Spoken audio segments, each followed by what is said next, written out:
After breakfast, Meg left to watch over the slaves who were working at the mines. Some of them were searching the mountains to find enough trees to cut down so they could make a boat, because they wanted to see where the underground lake would lead. Merrin herself got ready to take a good look around to find a good place to improve the land. She believed that land improvement was a priority. As long as the land changed, they would be able to settle down here and live with hope. Although she did not know about Zhao's farm, after seeing how it could improve the land and the 80,000 kati of radishes, she thought that his ability was related to agriculture. Merrin was a wise person that was rich in life experience, so her guess was pretty close. She decided not to ask Zhao about it. Zhao went with Merrin to go check out the surrounding terrain.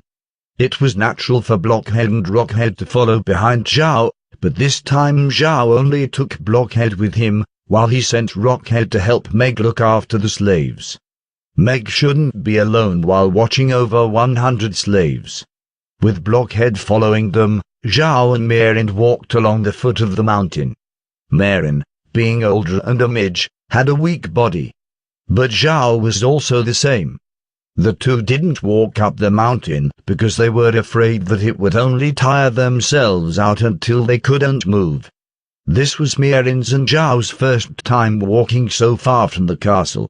The Black Waste was a strange place, but at a glance, there was nothing to see. They had been walking along the mountain for 3 hours. With the absence of any discovery, it felt as desolate as expected.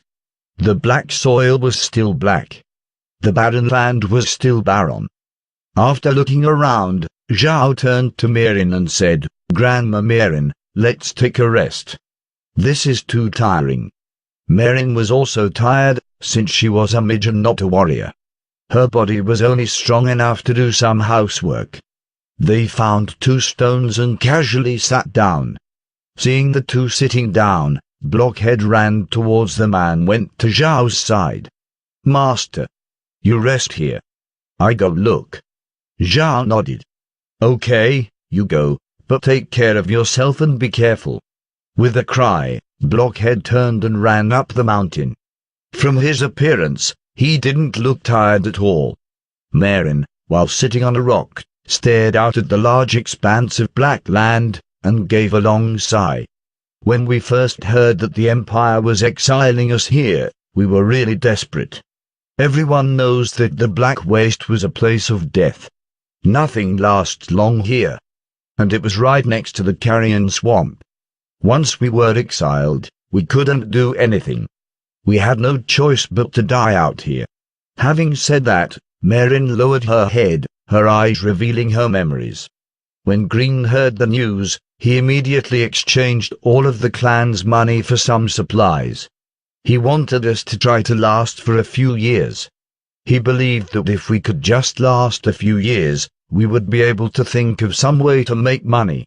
After all, we didn't want the Buda clan to die in our hands. Merrin paused for a moment as she remembered the despairing scene. Zhao did not say anything. Taking a deep breath, Merrin turned and looked at Zhao. Fortunately, Master woke up with a magical ability to improve the land. Now our hope of reviving the Buda clan depends on you. Green had also told Zhao much of the same thing. Although this was what Merrin and Green expected of him, Zhao knew that accomplishing such a task would be difficult. If he wanted to make the Buda clan thrive again, that would mean he would have to face pressure from the king and nobles of the Ikshu Empire. But he didn't say any of this. He only nodded and said, "Don't worry, Grandma Merrin. I'll try." Merrin smiled at Zhao. God does not want the Buda clan to die. Giving Master such an amazing ability means that God loves the Buda clan and wants us to flourish. After hearing that, Zhao couldn't help but laugh. "Grandma Merrin, let me show you something amazing." With just a thought, the two appeared in the spatial farm. Zhao had never taken Merrin to the farm before, and it wasn't because he didn't trust Merrin and Green. It was because, in addition to security reasons, there were a lot of things in the farm that he couldn't explain to Marin. And also, Zhao was afraid. He feared that they would somehow find out that he was an imposter who was possessing Adam's body, and that they would kill him because of it. But now he wasn't afraid. Marin and Green wouldn't doubt him because he was the Buda clan's last hope. After all, he was the sole heir to the Buda clan. If the two were to kill him, that was equivalent to letting the Buda clan perish. If there were no heirs in a noble family, then the title of nobility would be taken by the empire. Marin was in shock the moment she stepped into the spatial farm. Her head swerved around, looking at everything, including the radish shoots in the corn that were about to ripen. This is my special ability, Grandma Marin. This piece of land can be used to grow crops like grains and vegetables. Not only that, the crops would grow and mature faster than the ones on the outside. That was how I was able to come up with 80,000 kati of magic radishes in such a short period of time. While staring at the land, Marin asked, "Master, the magic radishes that you had, where are they?" Zhao pointed at the barn. Inside of there is a room that is sort of like a spatial item. It can hold a lot of things, not just magic radishes. Any materials that I have, I can store in there for as long as I want, and I can always take them out whenever. Marin's eyes shined. To be honest, just this spatial barn ability alone was enough to give her a surprise. Zhao continued, "This space can be used to improve the black soil outside with a mixture of spatial earth and water."